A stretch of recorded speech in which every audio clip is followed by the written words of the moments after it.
சிறகடிக்க ஆசை சரியில்ல. அடுத்த வர எபிசோட்ல நம்ம மனோஜ் இருந்துட்டு தூக்கத்துல கூட ரோகிணியோட பேரை தான் சொன்னாங்க. அதனால விஜயா இருந்துட்டு நம்ம மனோஜை போட்டு அட்டி அட்டி நடிக்கிறாரு. உனக்கு எவ்வளோ தைரியம் இருந்தா தூக்கத்துல கூட அவளோட பேரை சொல்லியிருப்ப. ஆமா, அவளோட வாங்கி கொடுத்த பிஸ்னஸும் வேண்டாம், எதுவுமே வேண்டாம். அதனால அவளுக்கு எவ்வளோ செட்டில்மெண்ட் கொடுக்கணுமோ அது எவ்வளோன்னு கணக்கு போட்டு சொல்லு. கிட்டத்தட்ட 7-8 லட்சம் வருதுமா அப்படின்ற மாதிரி சொல்றாங்க. அதை நான் சிந்தாமணி கிட்ட கேட்டு வாங்கி கொடுக்குறேன். அது அவன் முகத்திலே தூக்கி எறி அப்படின்ற மாதிரி சொல்லிடுறாங்க. இது எல்லாத்தையும் மீரா வந்து கேட்டுடுறாங்க.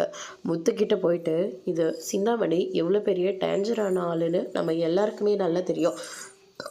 அத்தை அதில் போய் மாட்டிக்க கூடாது. அதனால் அவன் என்ன பிளான் போட்டு வச்சுருக்கான்னு நம்ம தெரிஞ்சுக்கணும்.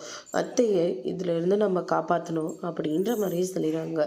அதுக்கு என்ன, காப்பாற்றிட்டா போச்சு, எதுக்காகவும் நீ கவலைப்படாத, அது என்ன பிளான்னு நான் தெரிஞ்சுக்கிறேன் அப்படின்னு சொல்லிட்டு முத்து வந்து மீனாக்கிட்ட சொல்லிடுறாங்க.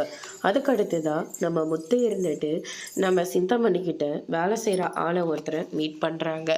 ஆமாம், அவங்க எப்படிப்பட்டவங்க, எதுக்காக எங்கள் அம்மா கேட்குற போது எல்லாத்தையும் பணத்தை கொடுக்குறாங்க அப்படின்னு சொல்லிட்டு கேட்கவும், உங்கள் அம்மா மட்டும் பணத்தை கொடுக்கல, கூட உங்கள் அண்ணாவோட ஒய்ஃப் ரோகிணி இருக்காங்களே, அவங்க வழியில் வச்சு இவங்க வேறு இடத்துல பணத்தை கொடுக்குறதா சொல்லி அவங்களே வட்டிக்கு பணத்தை விட்டுருக்காங்க.